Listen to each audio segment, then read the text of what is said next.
Are you as enthralled by these speeches by Coach Henry as seemingly everyone in the world is? Yeah, he's doing a great job. You know, Aaron, as a player, was incredibly spiritual. He was captain of our team at Wisconsin. He was a guy that was involved in, you know, FCA and all the different things that went on campus, and he's always been a tremendous leader.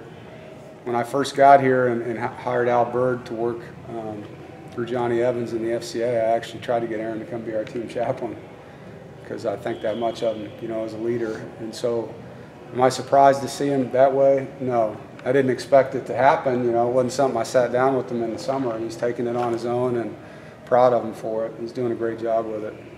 Do you get a chance to actually hear them in the locker room, or do you see them on your show? No, I watch it on the show. I always watch that on Mondays, but I don't want to be in there. I mean, I want it to be him. You know, and before the game, I always ask the coaches to get with their players and make sure they're giving them what they need before they take the field. How did your team look this week? Really good. You know, we spent a lot of time Sunday, Monday as a staff breaking ourselves down. I think I've said this, we create individual lockers for our players and we bring them in one-on-one and talk about the things they've done well and the things that they should improve on. And we had 8 periods at Indy in the 3 days we were practicing, and each day it was a fundamental focus with those guys on those techniques to improve.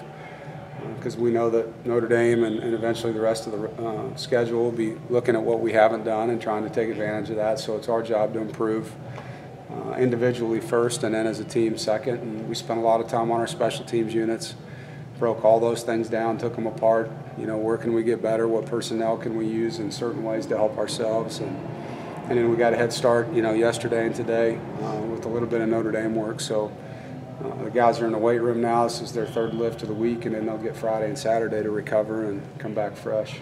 How much of a benefit is it for this team to have the bye week at this point, not only to get fresh, you know, a little over midway through the season, but also with the stretch you guys have coming up?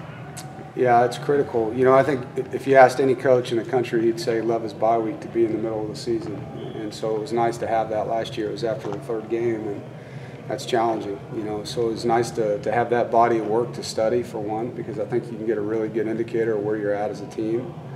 And then from a health standpoint, you know, just allow these guys, not just physically but mentally, to recover and kind of take the gas off a little bit and reset and get their sleep and their nutrition and everything back so that they're ready for what comes.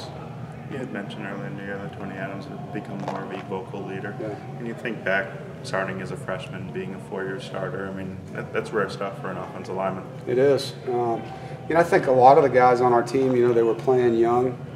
And when you're a young player and you haven't really built a resume yet, it's hard to stand in front of a team of guys older than you and talk like they're supposed to listen, and you haven't done it yet. Even though you know there's certain things that should be said, you don't feel like you have the you know, the credibility yet. And now Tony feels that way, and I think, you know, the love that these guys have for each other too allows them to be critical on each other because they know it's coming from a good place.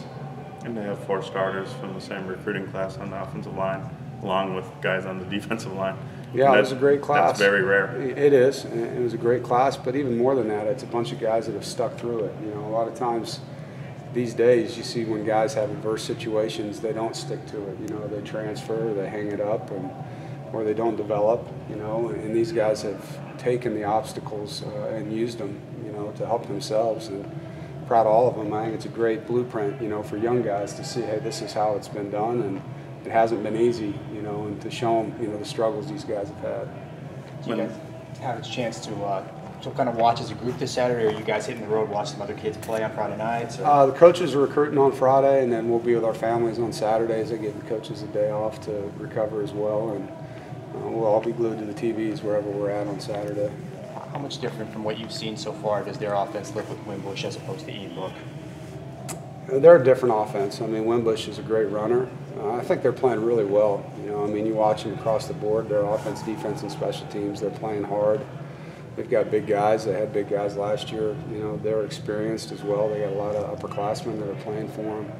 They got a great running back. They're running the football well. It's going to be a great battle on the line of scrimmage. I mean, both sides have talented players with size.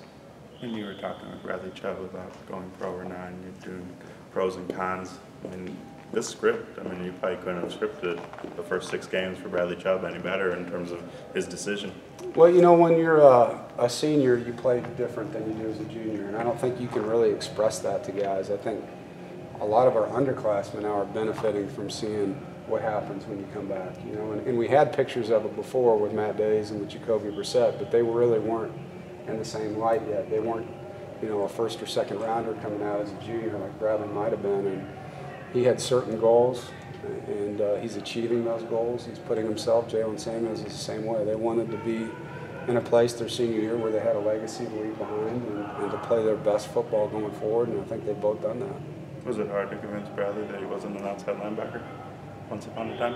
No, it wasn't. You know, I mean, when we recruited him, he was a D lineman in high school, you know, and he was comfortable in that position as a high school player, and he wanted to play, you know, and I think that was the bottom line is, you know, you can stay where you're at and compete for a job, or you can move and be a starter, and that's a pretty easy conversation usually. Just look back on the first 7 games, are there any players that have sort of given you something where you say, wow, I didn't really anticipate this much from this guy? You know, I think Jacoby Myers, after Game 3, has done that, and proud of his growth. You know, on the defensive side of the ball, you're starting to see Tim Glass play with some confidence. And this week, Chris Ingram's a guy that's really flashed. You know, he's played on all our special teams this year, and he's gotten a ton better. But outside of that, you know, you kind of knew what you had coming into this camp. How did Dexter Wright look upon review? I didn't think we played very well, you know, at that position. He's got to play better. He knows he's got to play better. And, you know, I don't know if he was tentative or what, but, you know, for a guy that's a 230-pound safety, he's got to play like that. And he's had a good week. You know, I think the ability for him to look at himself on film and know where he's got to improve, he's had a good focus to him this week. Talk with A.J. Cole a little bit about his position on the Good Works team, about the trips that he's taken and his involvement of his teammates. What's his impact been like as a community server and a leader for your guys? I don't know if I can calculate that. You know, I think I'm in awe of the kid. You know, when he takes his spring break and goes to Kenya, and you talk to him about the experiences he's had, and Brady Bodine being with him, and Arius Moore, I believe, and Nick Lacey are guys that have done it with him as well. And I've talked to one of my sons about it. You know, just AJ, what's this done for you in your life? And he talks about how it's given him perspective. And he's just a tremendous human being. You know, he's so competitive as a punter, which I know people don't see that, but he is. He's very competitive and very hard on himself. But he's also somebody that serves, you know, a lot of people in a lot of ways and doesn't really ask for people to recognize it. You know, I know people do, but he's not a guy that's on Twitter and Instagram and everyone else pounding his chest about the service he does. He does it because he believes in it. He obviously also goes on the local trips that you guys take as a team. Has he been able to also increase involvement with those things in the Raleigh community for you guys? I think, you know, he has a tough class schedule too, and I think sometimes, especially in the fall, it's challenging for him. But in the off season, he does quite a bit. Have you ever went halfway through in a conference season and had a team not allow a sack? I'd have to look back on that. You know, not here, I haven't. Yeah, I mean, you know, I don't know. At Northern, we might have, but I can't remember. I mean, obviously it's abnormal. Just, I mean, it's sort of surreal to have a team. You must be really proud with the way they're playing. I am, you know, and I think Dwayne gets a lot of that credit and deserves it, but I think our running backs and tight ends have been a big part of that, and Finley getting rid of the football on time and not trying to hold on to it. All of that stuff ties together, and the receivers are obviously getting open for him, but yeah, I mean, especially when you look at Florida State, their front, the number of blitzes we saw from Syracuse and Pitt, you know, Louisville's front, I mean, they've got 4 senior D linemen, you know, so it's impressive.